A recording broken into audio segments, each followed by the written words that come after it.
I should ask you permission in a second. Did I ask you permission? I just put yes. I put All right. continue. All right. I'm going to do just a little spill intro in 2 seconds. It's going to be a pause so I can edit easy. Fine. Hey, welcome to the Maxim Hunter. My name is Robert, and I'm the Maxim Hunter, and I'm trying to learn positive life lessons from people with different perspectives. And today, we are dealing with politics, and I'm so grateful to have Mr. William Barry to share with me a little bit about his perspective on politics here in America. Thank you, Mr. Barry, for joining me today. Well, you can call me Bill. For some reason, my computer screen says William, but I'm Bill. So, all right, glad to be here, Robert. Wonderful, wonderful. If you could just share a little bit about your political perspective, tell people where you're coming from, what you're thinking. Well, I am an active member of the Green Party, and I've been a member active for maybe 20 years. And I actually ran 3 times in Baltimore City for city council. And I got the highest vote total of a non-Democrat since the early 1930s.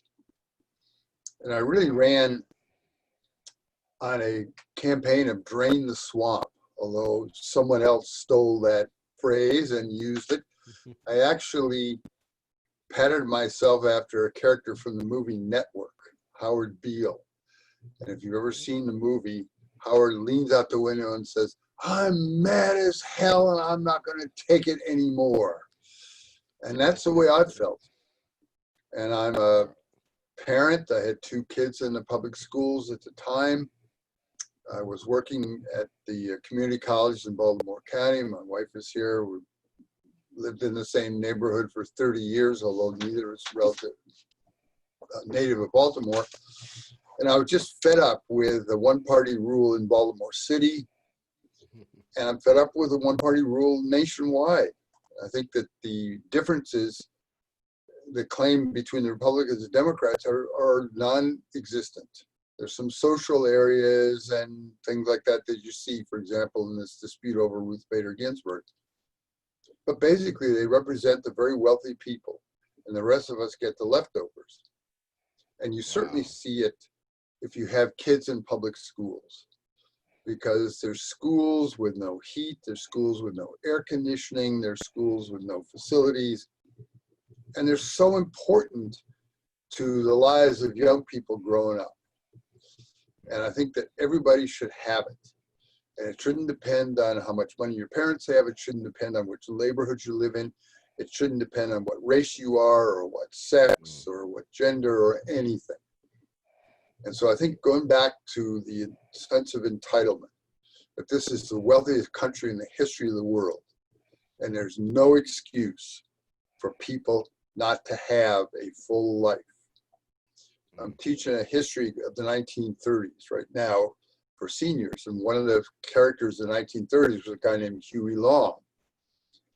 His expression when he was going to run for president was "every man a king," and he was going to take anybody's income over $1 million and tax it 100% and redistribute it and build highways and build schools and build hospitals and sanatorium and all that kind of stuff. Okay. Unfortunately, he was assassinated, but it certainly was a radical portrayal. You'll see the state of New Jersey just last week signed a millionaire's tax, in which they've increased the taxes on millionaires by about 2%. But they're going to give every citizen in the state of New Jersey a $500 tax rebate or check at the beginning of the year. Going to be able to put more money in the schools and things like that. And I just think the pandemic really has accelerated the process, but the wealthiest people in the country have gained enormous wealth in the last 6 months. And I'm talking the Jeff Bezos and the Mark Zuckerman and people like that. Okay. More money than they could ever spend in 1,000 lifetimes. And it just, and then you see kids today with city of New York, for example, they're having troubles about opening the schools there are 114,000 children in New York City who are homeless going to school. And to me, that is just absolutely a crime. And so when I ran for office, I said, this is what we wanted to do. We want to redistribute the money in Baltimore City. The city has a policy, the Democratic Party, of giving tax breaks to big developers, you know, to Jeff Bezos and Port Covington, to Hopkins Hospital, to East Baltimore Development. And the result is rec centers are closed. There are no after school programs. And as I said, teachers are underpaid. There's a big turnover. And it's just no excuse for it. And the people who are wealthy are privatized. They can send their kids to private school. They can belong to private clubs. They can go to private restaurants. They have their own gyms. They don't need the public facilities that the rest of us need. And so I ran, and the Green Party stands for making all of that available to everyone.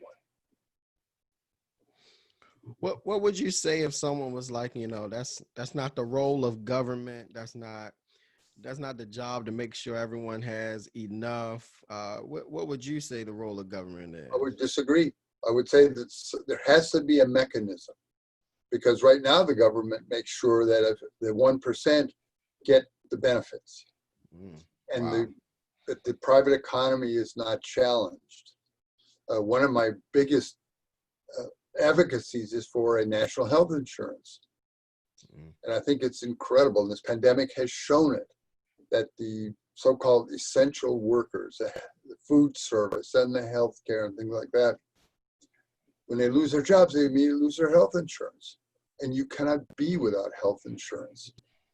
And it's an emotional thing. I've often told the story that my younger son was a skateboarder.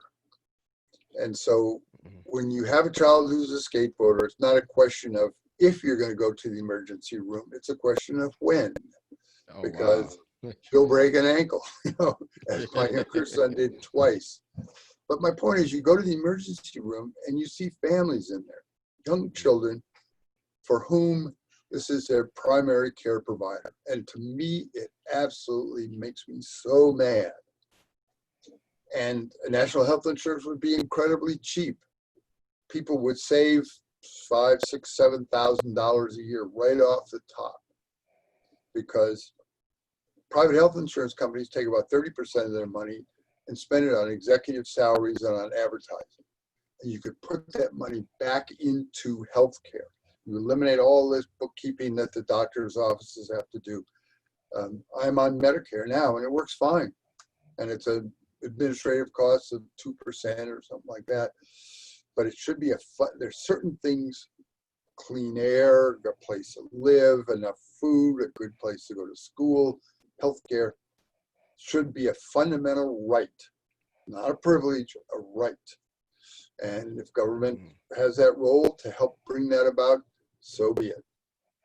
So I think that's just one way that it happens. Another way is that people organize community groups, they organize unions, they organize different co-ops, for example, to take control of their own lives. The biggest thing is people sit back passively and figure, well, someone else is going to do it.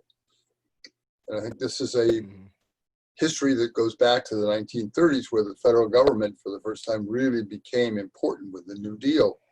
And people began to think, well, the government's going to do this for me, or the federal government's going to do this for me, and I just have to sit here. Or every couple of years, I'll show up and take 15 minutes to vote. And that's not going to do it. People have to be active. They have to be active in their communities. They have to be active in their workplaces and organize a union. And they have to be active independently politically. I mean, half the people in the country don't even vote. And so that doesn't speak well for a political system. And you certainly see it in Baltimore City. When I ran, the city administration had changed the elections so they were in the off years from 2007 to 2011 to minimize voter turnout. So you really had to be a committed person to show up. And so the voter turnout was incredibly low. And so they had all their patronage appointees and everybody who showed up to vote, and it just locked it in. And to me, That's one of the reasons I ran. And I just went out and I said, you gotta change the system. So I think government can do that. I think government has to be controlled by the people, but the people have to get up off their butts and make it happen in their neighborhoods, in their workplaces, and independently politically. Okay, something you said when you first started was really interesting to me. You said that the two parties currently, Democratic and Republican, are very similar from your perspective in that they represent the rich. Now Right. that shocked me. I think most Really? of us who might not be paying attention as much to the political atmosphere feel as though Democrats and Republicans are very can be very different and on two different sides of the table. So could you point out to me some specific ways that you see that they are similar and where the green position is different? Well, if I had known you were going to ask that question, I would have brought some statistics, for example, about the Obama administration and how the wealth. I mean, Obama came into office in 2009 with a huge popular majority. And he had, at the federal level, the control of the Congress and of the House. And instead of passing a national health insurance or a better housing program, what he did was to pass bailouts for the big corporations and gave them billions of dollars. And the system wasn't changed. I mean, you see at the national level, candidates like Joe Biden, Hillary Clinton, even Obama, they're multimillionaires. And their lives are different from mine. And I assume you're a multimillionaire, so you would know their experiences.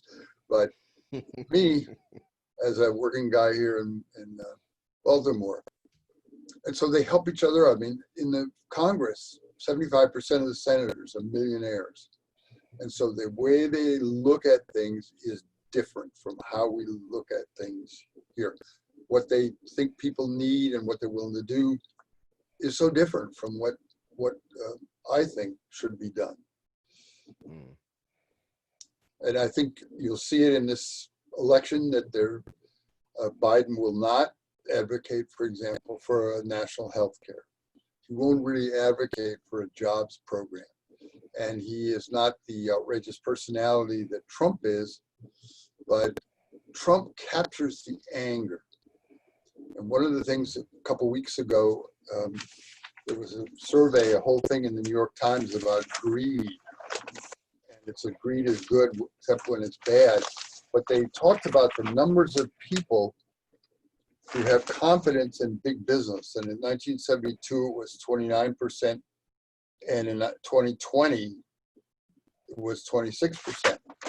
The problem is that the Americans who feel big government will be the greatest threat to the country in the future. 1969, 33% said it.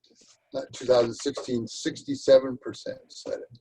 So people's focus has shifted from business owners and private enterprise to the government.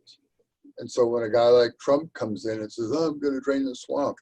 And even I said it. I picked up votes from people who said, oh, I haven't voted before, but I like what you're saying. And I mean, obviously I couldn't get around and don't have maybe the charisma of some other people, but the people want to change. And the anger that Trump captures, the anger that you see in his supporters toward their lives. I spent a lot of time in working at the Sparrows Point steel plant. And I taught classes there for many years, and I've done history projects on them. But you see people from there, after that plant closed, the anger and the frustration of people who thought they had their lives all planned out, and they had worked there. Their father had worked there, maybe their grandfather had worked there. They were expecting to work 30 years, get a pension, have their insurance paid, and it would all be good. And all of a sudden it was not there. And they're 45 years old. They have no transferable skill, no health insurance, and no income. And what we're seeing in the pandemic now is a similar situation. Because we don't know, for example, the second largest employer in the country is the food service industry. That's restaurants and fast food and stuff like that. We don't know how many of those are going to reopen. I know. We just don't know how many retail stores are going to reopen. How many, you drive up Harvard Road, or where you live, you'll drive up Bel Air Road. The numbers of places that are closed are depressing. And so to have that come back, I think is really important. One of the things that the city does not do is to help out small businesses. They won't give them little grants and tide them over and stuff like that. They'll give bazillions to Amazon. They'll give trillions to Under Armour. One of the things when I ran for office, I was talking that the waterfront Radisson Hotel, which was owned by the Patarakis family, H&S Bakery. It's a multi-million-dollar hotel. And they pay $1 a year in property taxes. Now, I just paid my property taxes and I didn't pay $1 a year. And my house is certainly not worth what that hotel is worth. And so These are the inequalities, and that's money that could go to the public schools, it could go to the public parks, it could fix the sewer system, it could fix pave the streets. You know, I drive down by where you live off Frankfurt Avenue or across that area, and the shocks on my car take a real beating because the pavement is just so bad, and there's just no excuse for that.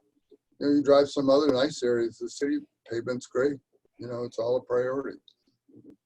So I think that it's time for people to get together and get organized and talk with other people. And one of the things I do now is walk around the neighborhood every morning. I do it with a neighbor, but you get all kinds of different discussions with people about where the world is and about the election, who's got what yard signs and what we're going to do. And I think as long as people respect other people's integrity, you can have incredibly important discussions, because I need you to agree with me for us to get anything done. And I think one of the things, I have a couple guys online from Sparrows Point. Whenever I talk like this, they always say, "Oh, you stupid libtard, you just get your head out of your head," you know. And obviously that's not going to convince me to change my mind to insult someone personally. But I think these are discussions we have to have, because we all generally want the same things. We want better things for ourselves. We want particularly better things for our kids, because they're the next generation. And we want them to have security, and we want them to have places to live and places to go, and not have to worry about forest fires and climate change and air pollution and stuff like that. And it's important. Now, you're mentioning some of the things that you think everyone, would really disagree on. One of these things. What would you say is the Green Party's vision of America? If the policies they were trying to get in place, what would America look like? Well, one thing that the Green Party started around 2010 or so, talking about a Green New Deal, and that would be and that came at the height of the recession in 2008, to try and put people back to work. And it was in many ways a revival of the plans of the New Deal from the 1930s, where we said, we're not going to give people cash, we're going to put them to work. And we're going to have them rebuild the parks, rebuild the highways, rebuild the schools, do constructive work, and learn skills. One of the classes that I teach and trips we take is to Greenbelt, Maryland. I don't know if you've ever been there, but it's a wonderful planned New Deal community. But part of it was not just for people to live there, but for people to learn construction skills. And so they hired 3 different types of workers. They hired the skilled tradesmen, the building construction. They hired the middle skill, but they hired huge numbers of young, unskilled people. And the idea was that after they'd made the 3rd apartment building with an experienced person, they know how to do it. They've got a skill, and they have moved forward from not having any kind of a skill to having one. And I think that's so important.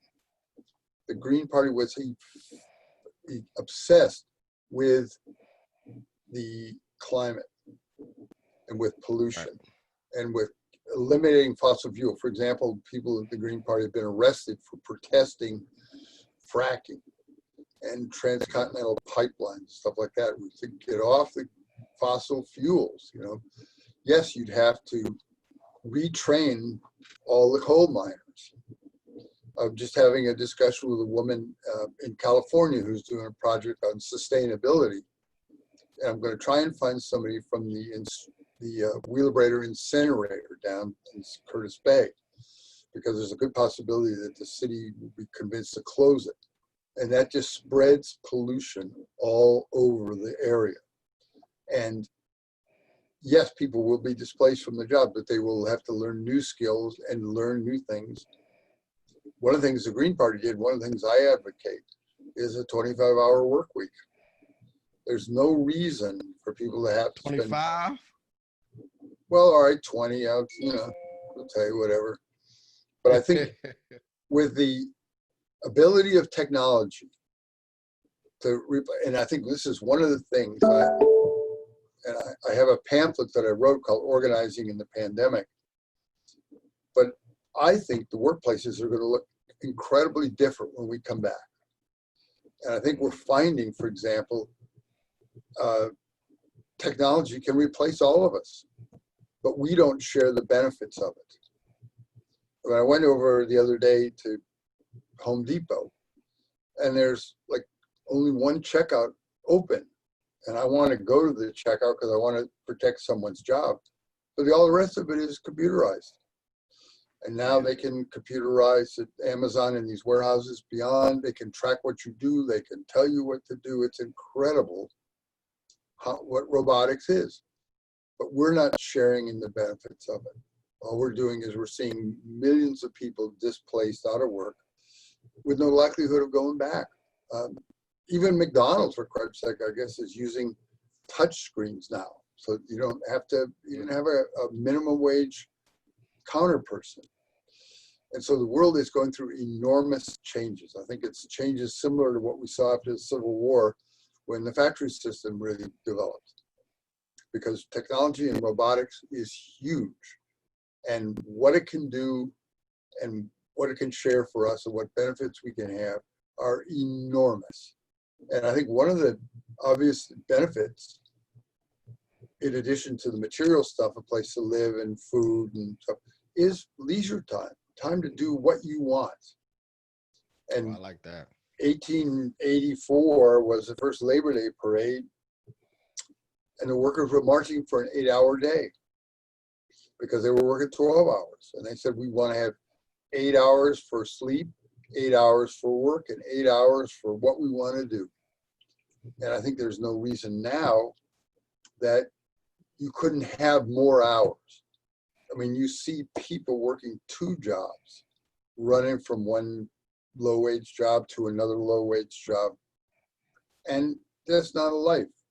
These are people, they're human beings, real people, and they deserve better. And the Green Party stands for that, for changing the economy. It stands for public banking, for example, to take away, and postal banking. For example, you go to Europe, you walk in the post office, there's a bank. And you have a quarter about the population of Baltimore City does not have access to a bank. So they're dependent on payday lenders, on street stuff. It just, and it rips them off. You know, so all of these functions are things that the government could do. And people like your friend Lorenzo and I disagree on some of this. But one of the things that the Libertarian Party and the Green Party does agree on, a number of areas, for example, for many years, we have agreed on decriminalizing marijuana. That is, when I ran for city council, my policy was I'm going to criminalize nicotine and decriminalize marijuana. I think, hold up. huh? I'd say, hold up a minute. You said criminalize the nicotine and decriminalize marijuana. Yep. I think smoking Interesting. cigarettes is one of the most dangerous things that a person can do. Absolutely. And I speak as a quitter from 30 years ago, but you see people coughing, and it's incredibly expensive. The cigarette companies have manipulated the tar content and stuff like that to make them more addictive. I don't know, are you a smoker? No, sir. And, no, sir. But there's no benefit from it. But there's also, you know, marijuana is perfectly harmless. It's like having a glass of wine. And to have this danger and criminalizing it so that young people are arrested, you know, have jail records and, you know, arrest sheets and stuff like that, which affects them when they go to apply for a job. I mean, it's just a downward cycle. It's ridiculous. We also agree on foreign policies. That is, the United States needs to pull its troops out of a lot of these countries. It's an enormous. The Department of Defense in this country gets bazillions, not trillions, bazillions. You can't even count it all, how much. I mean, it's a small sign. It was just stopped last week that Baltimore City was going to buy sniper rifles for its police department at $6,000 a piece. Now, is this where you want your tax money to go? And to me, it's just outrageous.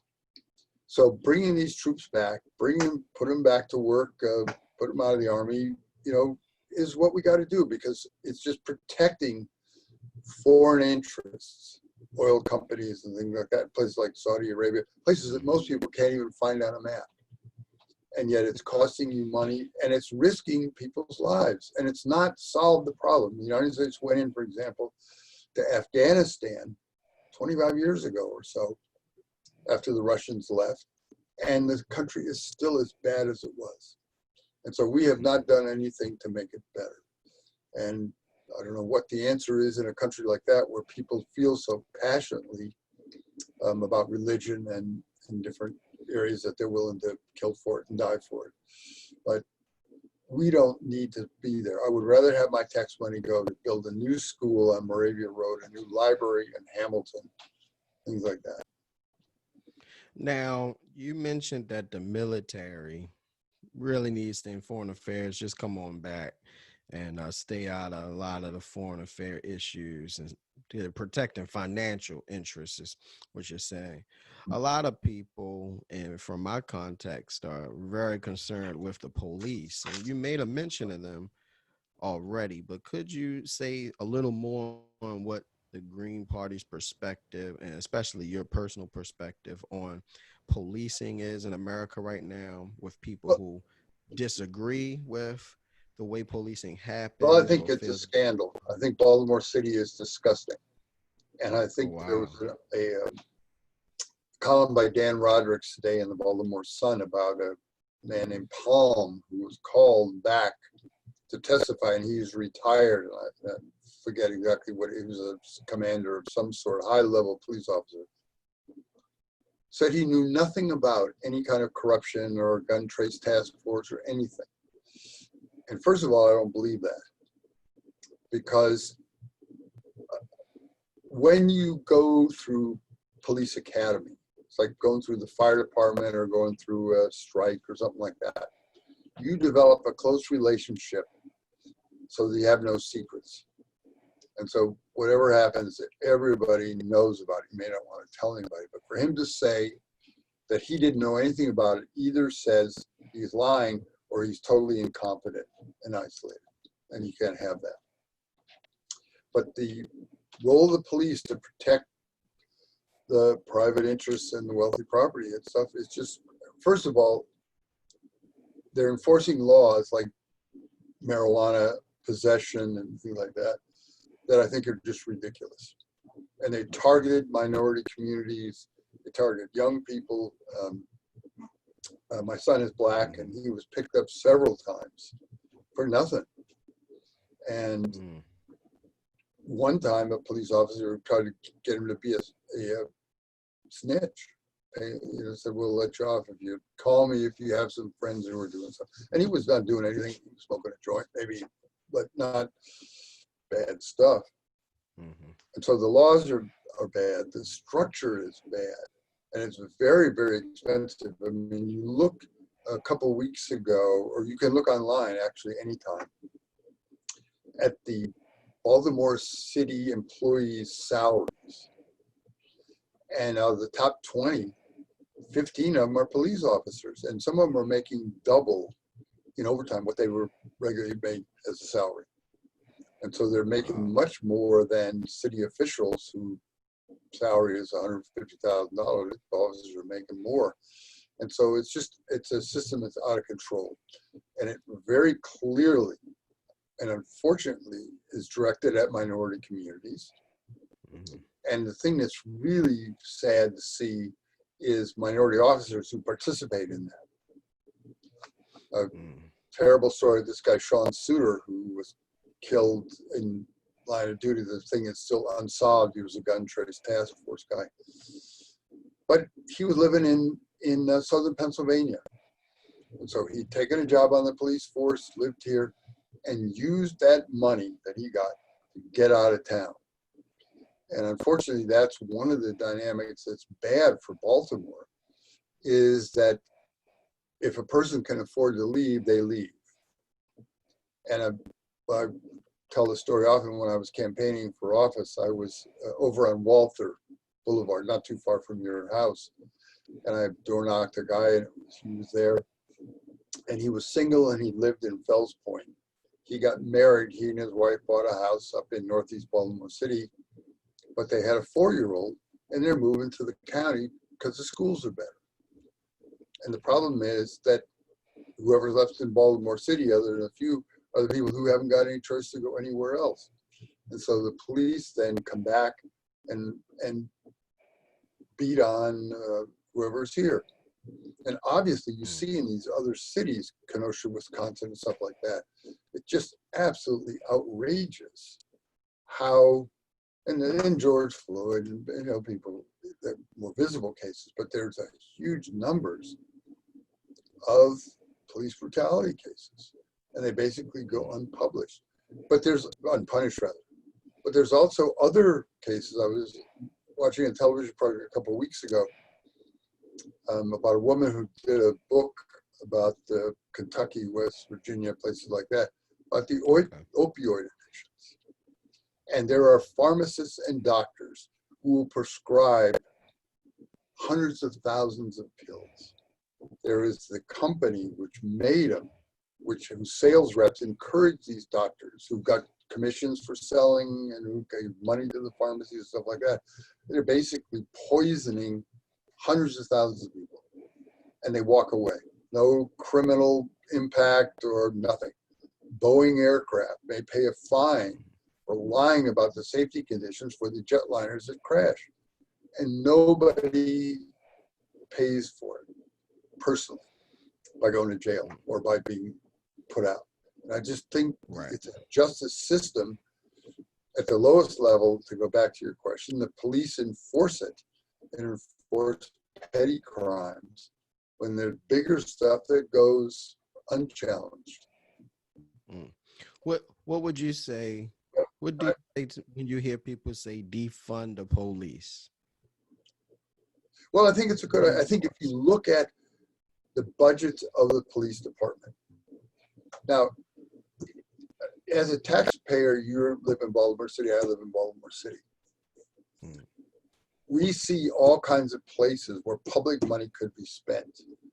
Talk about the school, we talk about the parks, reopening rec centers, things like that. They're particularly, I don't know, do you have children? No, sir. Okay. Well, you will find when you do that they become the most important things to you.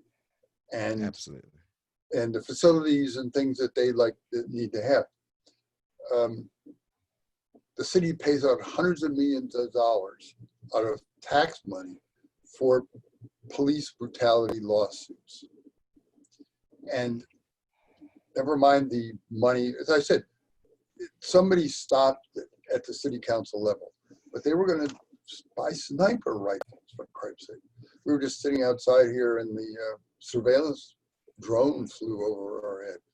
It's just the amount of money that's spent on policing in Baltimore City for a decreasing number of officers. They're always saying, oh, we haven't got enough people, we're 100, 200 officers short, so we got to work all this overtime and make all this money.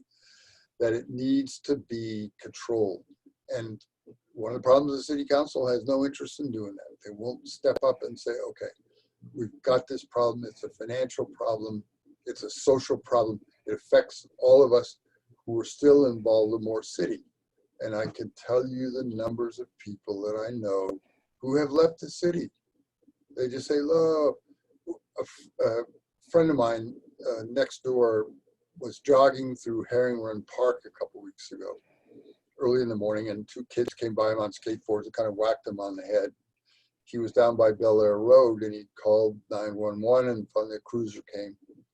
And the response of the police officers was, you should move. This is not a good neighborhood. Nobody wants to live here. Wow. And that is not what I want to hear. And obviously, you look at the statistics. I think it's 2/3 to 3/4 of police officers live out of the city. 2/3 or 3/4 of public school teachers do not live in the city. That is, they will parachute in, make a living, and then they leave. And that's, you know, unfortunately, the nature of the world, where if you can buy your way out, you do. And I think that's a whole thing that needs to be changed. And the city council, totally oblivious to it, makes no effort to change this and to go after it. And we've been through how many police commissioners in the last 5 or 6 years? You had a guy who couldn't even figure out how to file his income tax, for Christ's sake. And he went to jail for 2.5 years. I mean, it's just, you know, have you figured out how to file your income tax? I have. Yes, definitely.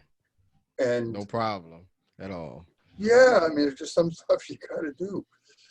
And I think the city council people are so used to staying in office and reaping whatever benefits they get from being in the council, that they won't make these major structural changes. You need to change the tax system. You need to put money into the communities and not into the 1%. And I think Don Schaefer started it.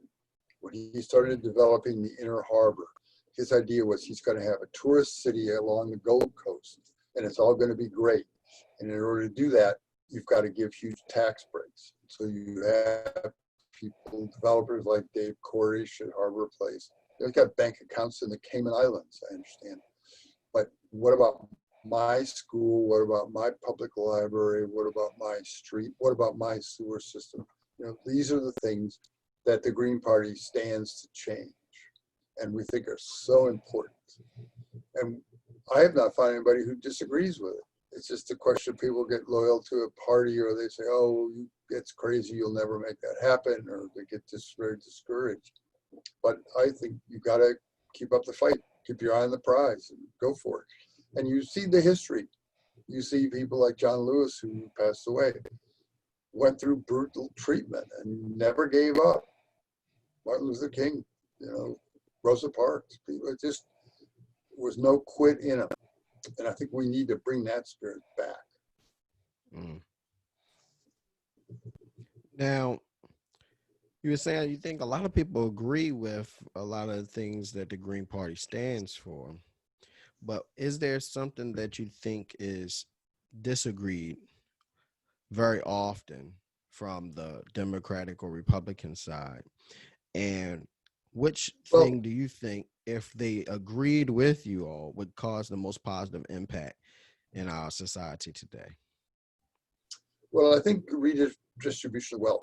I think one of the things that happens, and certainly in Baltimore City, is that the city runs as a patronage place, so that you can get a city job in many cases because of your loyalty and participation in the Democratic Party. And if you look at the city council, for example, about 1/3 of them have never been elected. They were appointed by the Democratic Central Committee to, like Cory McRae's sister, to become a council person. And so 5 or 6 people vote to have you put on the city council. That's not a democracy. I think that I had experience once with a guy, a friend of mine. There was a big event which you may have been to over the years called the Laurelville Fair. and it's held at the corner of Hartford Road and Argonne Drive every end of every December. And unfortunately, we're not going to have it this year. But one time I was running for office and I had yard signs, and a friend of mine who was working for the city came by and got one to put up in front of his house. And as he was walking away, the incumbent city council person, Bobby Kern, said to him, "You can't take that. You work for the city." And my friend said, "I haven't given up my rights as a citizen yet." But I think that there's a huge patronage system, and certainly at the federal level of companies. I mean, we saw that at the scandals at the University of Maryland, where Healthy Holly, where Catherine Pugh got in trouble. But half of the people on the board at the medical school had contracts with the board, insurance companies and consulting fees and all kinds of other stuff. And so, and I'm talking hundreds of thousands of millions of dollars. And so it's a patronage system in which the welfare of the people is not a priority. It's me first. What can I get?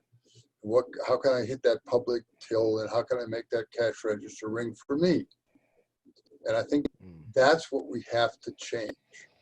And I think that people have to get over being angry and sitting at home and screaming, and get out and work together to make the changes that we got to have. And I think it's so important. And it's so important for us who are parents, because we want our kids to have a better world. We want them, and it's tough. The employment opportunities today are not what they were when I was a young guy. And so people say, "Oh, this guy doesn't want to work, he's lazy." Well, it just ain't the job. And the pandemic has really intensified it, but it was a situation that was bad before. And you go around to the fast food places and the minimum wage, federal minimum wage hasn't gone up in 10 years. And the cost of living has, obviously skyrocketed. Catherine Pugh, for example, as a Democrat, ran for office with a commitment to raise the minimum wage in the city to $15. City council passed it. She refused to sign it. And she said, "Oh, well, I didn't say that the word of God said I would do it." It's some horrible excuse. So the government could do certain things. In Europe, for example, I just saw a story in the paper today about the college student loan obligations in various states. Maryland is mid-level, is $25,000 or $30,000. But in Europe, most of the universities are free. And I have a friend whose son is a doctor. He went to medical school for free. And so he can then practice. He can practice in a small town because he doesn't have to worry about paying back $300,000 or $400,000 in medical school bills, tuition bills. Baltimore County, for example, and Baltimore City are just starting that at the community college level. And it's been a huge success. So that Baltimore County, you can go for free with some income limits.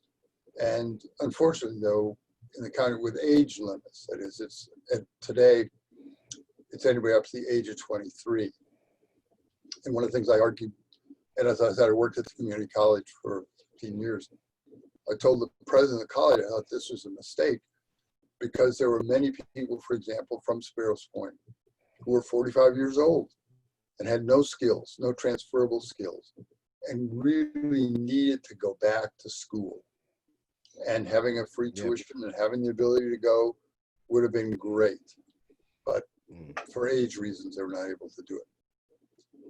I think the second thing that's huge is, as I said, this national health insurance plan. Every other country has it and works fine. There are different variations of whether the government runs the whole plan the way they do in England and they own the hospitals and hire the doctors, or whether it's done like it is in Canada and other countries where the government just pays private providers. And my health insurance, my basic health insurance plan now is Medicare. And that's how it's done. I go to the doctor and the doctor bills Medicare. And everybody's happy. And I've had no problem. I mean, I have a supplemental policy, but the insurance could be there for everybody. It would be a huge savings, it would be a huge benefit for families. It'd be just one thing. One of the things I talk about in the pamphlet I did on organizing the pandemic is that a lot of people were just oblivious to how tough it was for other people. You know, if I had a job and I got health insurance and I'm making a good money and I'm in a union and I got some retirement, I'm great. Well, all of a sudden that's gone. And suddenly I realized what it's like to try and collect unemployment in the state of Maryland. And it's absolutely murder because the system was backed up. You couldn't get through. The internet broke down. And suddenly I don't have health insurance. And all of a sudden that's a panic and you can't get through to the state. And so I think people were like pushed off the raft and suddenly realized what lots of other people have been suffering through. And so I think these are changes Wow. that have to be made. And again, it comes back to my sense that every person is entitled to certain basic stuff: place to live, food, recreation, clean environment, peaceful neighborhoods. So many of the problems that you see in the city are the results of stress that young kids go through, and they grow up and they're bouncing around. And yeah, so when they're 15, 16, 17 years old, they don't know what they're going to do, and they may do something crazy. And with the access of weapons and stuff like that, anything could happen. I just saw a story in the paper today about a 1-year-old or 2-year-old kid who shot himself, you know, with 3 other adults in the house. How they let him have a gun, I don't know. And that's not the government, it's us. Each of us has to be accountable for how we behave, how we treat other people, how we raise our families, what we do. Are there any moral or ethical opinions that you might have or convictions that you might have that really influence your political position? Well, as I said, my moral positions are I want to be treated fairly and I want to treat everybody fairly. I want people to have what I have, and I want everybody to share the wealth. I want everybody to have a good life, a relaxed life, a life with material things. But as I said, with recreation and pleasure and peace of mind and the stuff that people as humans should have. And a few people have it, and that's not good enough for me. Everybody's got to have it. That would be great. That would be great. I will ask you. I think that's probably my sign. Say that again. That's probably my sign off. You know, save that for the last word.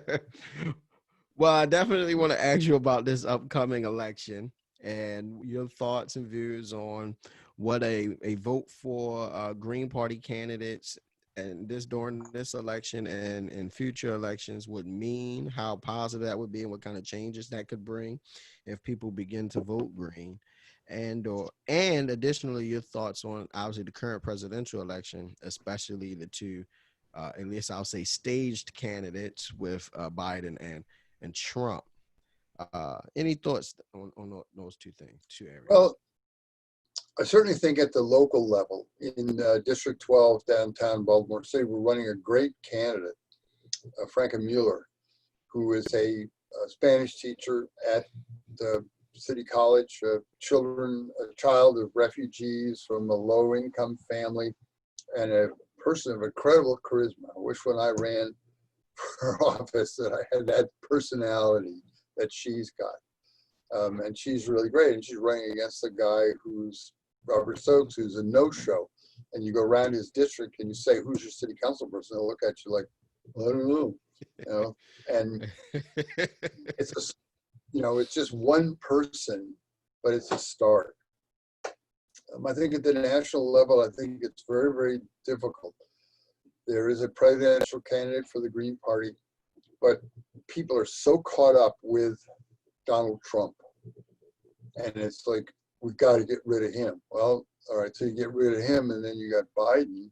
I'm not sure, there's personal differences, and there's some slight political differences, but basically, they represent the very wealthy people. Biden has been funded by the credit card companies out of Delaware for 40 years.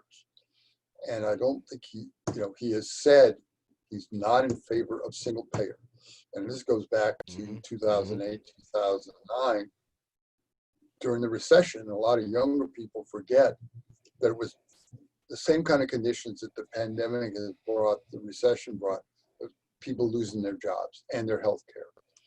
And so when Obama started talking about changing the policies, unfortunately, the first thing Obama said was single payer health, national health care is off the table. And what we're going to do is we're going to do some sort of a reform for the private insurance companies, but not a significant change. And he blew an opportunity there, I think. Could have had it. And Biden sat there.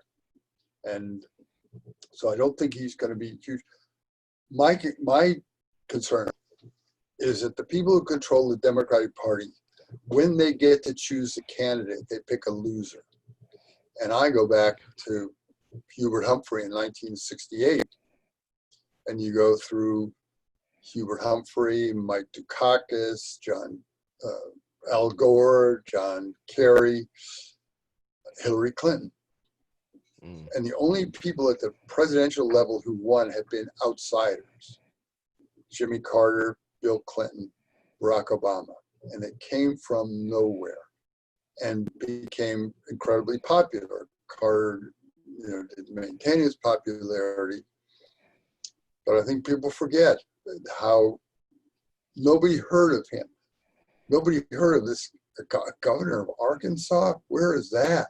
Who elected for some hick like that, right? And Obama was nobody.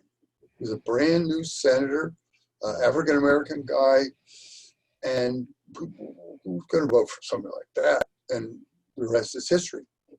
I think one of the problems is that the Greens get blamed, for example, in 2016, where Hillary Clinton, I think one of the things I would say the Green Party would do is eliminate the Electoral College, because it really is a carryover from slavery. It was to defend the southern slave-owning states early in the creation of the United States. And so somebody can have a majority votes, as Hillary Clinton didn't do that, and not be elected. And that, to me, is crazy. Doesn't work.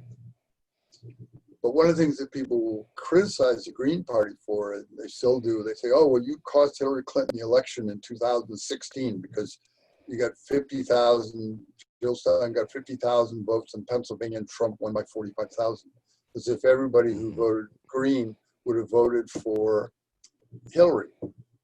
What they don't tell you is that in 2016, Hillary Clinton got 5 million fewer votes than Obama got in 2012, and 9.5 million fewer than he got in 2008. So there's a huge numbers of people who are saying, I don't like this candidate. And I'm thinking that the same thing could happen with Joe Biden this time. And you say to someone, what do you like about Biden? And the only thing I've had people say is, well, he's not Donald Trump. Oh, wow. I have not seen Biden step forward and say, okay, here are 3 reasons or 5 reasons why you should vote for me, why I'm different. And it may be in the last 24 hours or so that the Supreme Court nomination may be part of that. But I don't see Biden stepping forward and saying, here, I am different. Unfortunately, Trump has an incredibly dominant personality, which Biden does not have. And so he gets his troops fired up. And so we'll see. But I think it's a structure within the Democratic Party that has not worked. And as I said, if you was a baseball team, the manager would have been fired after 2016. But it hasn't, and so it's still going on. Well, thank you, brother, so much for speaking with me and listeners and share your views. I think that you pretty much covered all of the questions that I had planned, and people will have a really, really good understanding of the Green Party's perspective on things, and will be really able to consider what a vote for the Green Party would mean in the future. And how they could maybe implement some of those policies in their voting strategies in their city or wherever they Well, might be. the one Special final election. message I would say to people is get off your Please. asses and get out. Don't sit there and complain. Don't just sit there and be negative. Don't even just sit there and think green thoughts. Come out with us. Come out in the streets. Come out, talk to your neighbors, talk to your coworkers. If we ever all go back to work, it's you. It's not me. It's not someone else. One of the things I think in closing here is that people get caught up with what I call the savior mentality. That is, they think someone is going to protect, and Donald Trump was a perfect example of that, because he went to workers in industrial areas where they lost work, and he said, I'm going to save it all. Don't do a thing. Just trust me. And we've seen it doesn't work. And in no place does it work. So Right. and I certainly would never say to anybody, hey, trust me to take care of everything for you. I'm saying it's your responsibility, your city, your country, your family, your kids. Come on out. Certainly you would encourage folks to vote their beliefs. And if they have beliefs that are better represented by the Green Party, they should be voting green. Yep.